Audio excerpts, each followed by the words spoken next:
सबसे पहले तो मैं शुक्रगुजार हूँ क्रेडाई नागपुर मेट्रो का कि आज उन्होंने मुझे यहाँ कुछ बातें बताने के लिए बुलाया। बिल्डर मुझे लगता है एक ही बिजनेस ऐसा है जिसके अंदर काफ़ी चैलेंजेस डे टू डे आते रहते हैं। This is a business of uncertainty. जैसे कि रेरा एक्ट है, रेरा एक्ट के अंदर काफ़ी चीज़ें स्मूथ है, पर जिस तरह से उसके अंदर बदलाव होते जा रहा है, हम मानते हैं कि वो बदलाव कंज्यूमर पॉइंट ऑफ व्यू है, रहना भी चाहिए, सपोर्ट भी करते हैं। कहीं ना कहीं कभी कभी लगता है कि ये बदलाव जो स्तर से हमें उसका जवाब देना पड़ता है वो शायद छोटे डेवलपर्स के लिए चैलेंजिंग है, कॉस्टली है। तो मुझे लगता है कि उसके अंदर भी महारेरा अथॉरिटी ज़रूर सोच रही होगी, मेक इट सिंप्लीफाइड। दूसरी बात है जीएसटी की। हर जगह जीएसटी को देखा जाता है कि it is a chain of recovery. हमारे बिजनेस के अंदर है कि आपको 5% जीएसटी लेना है पर इनपुट टैक्स क्रेडिट नहीं मिल रहा है।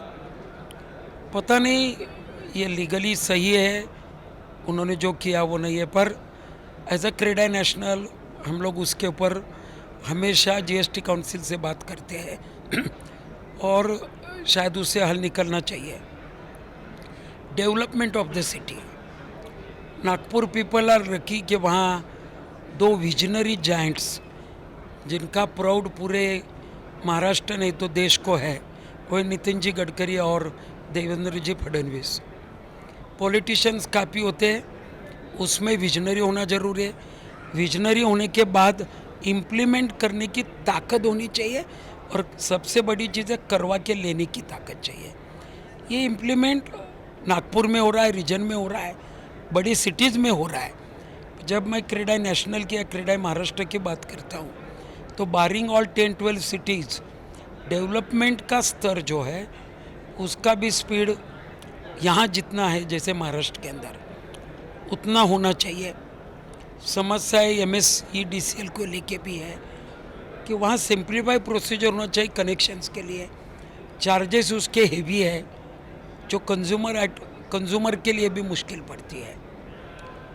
सबसे बड़ी बात है अप्रूवल्स। काफ़ी दिनों से कहा जा रहा है कि भाई देश के अंदर ईज़ ऑफ डूइंग में वर्ल्ड के अंदर हमारा नंबर ऊपर आया और ऊपर आया। देश के अंदर भी काफ़ी मात्रा में सेंट्रल और state government ease of doing business के लिए काफ़ी कोशिश कर रहे हैं, पर पता नहीं रियल इस्टेट सेक्टर के अंदर जो हमें अप्रूवल मिलते हैं वो अभी तक ईज़ ऑफ डूइंग बिजनेस पे खरे नहीं उतरे हैं। अभी भी हमें रोज़ वो कशमकश करनी पड़ती है। The important is uncertainty. पता नहीं मेरा प्लान कब अप्रूव होगा, पता नहीं हमें नॉन एग्रीकल्चर परमिशन कब मिलेगी, पता नहीं हमें एनवायरनमेंट क्लियरेंस कब मिलेगा। वो सिंप्लीफाई प्रोसीजर प्रैक्टिकल करने के लिए मैं ज़रूर आपके माध्यम से सरकार से विनती करूँगा। मुझे खुशी है कि डिप्टी चीफ मिनिस्टर साहब ने जब चीफ मिनिस्टर थे उस समय इसके ऊपर ध्यान आकर्षित किया था। सभी को उन्होंने इसकी ओर अग्रसर होने के लिए बोला था और काफ़ी मात्रा में IGR जिनको अपन स्टैम्प ड्यूटी वाला मामला कहते हैं उसके अंदर ईज़ ऑफ डूइंग बिजनेस हो चुका है।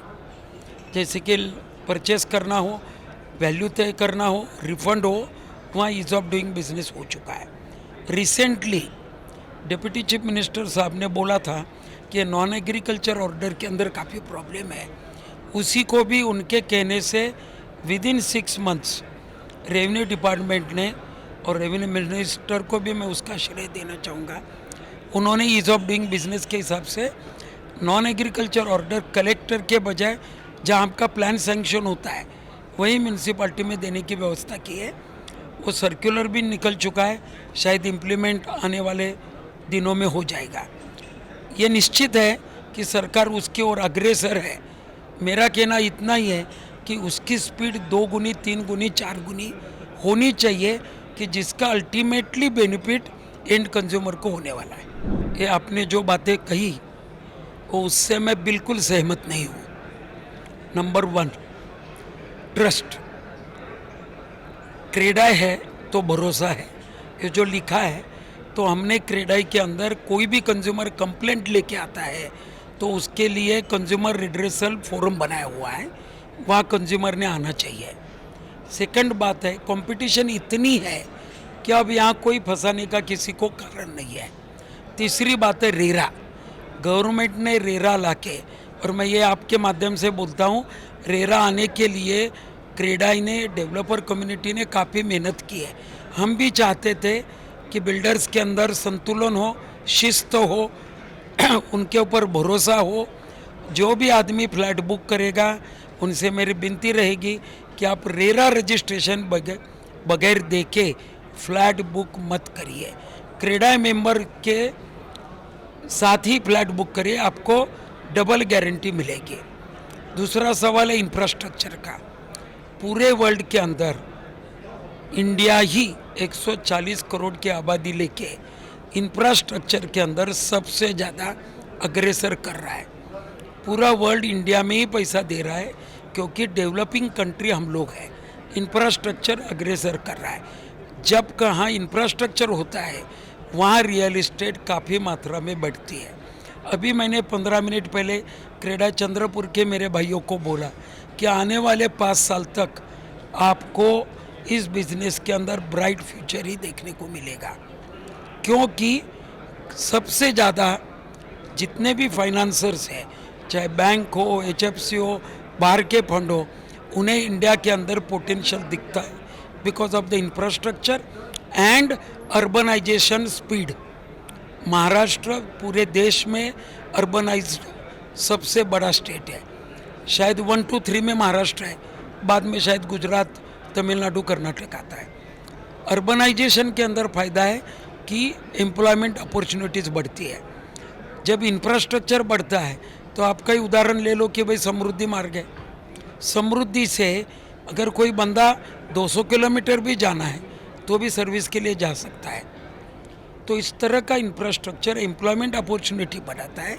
जितनी एम्प्लॉयमेंट अपॉर्चुनिटी स्टेट के अंदर बढ़ेगी, रियल इस्टेट सेक्टर बढ़ेगा। हर एक का सपना, चाहे आप हो, मैं हूँ, 50 साल का इंसान हो या 25 साल का लड़का हो, सपना ये कि मेरा छत होना चाहिए। और मुझे लगता है इस वजह से जब तक ये लोगों में विश्वास है कि मुझे सिक्योरिटी मेरे छत के नीचे ही मिलती है, तब तक ये रियल इस्टेट बिजनेस को सिर्फ ब्राइट ही फ्यूचर है।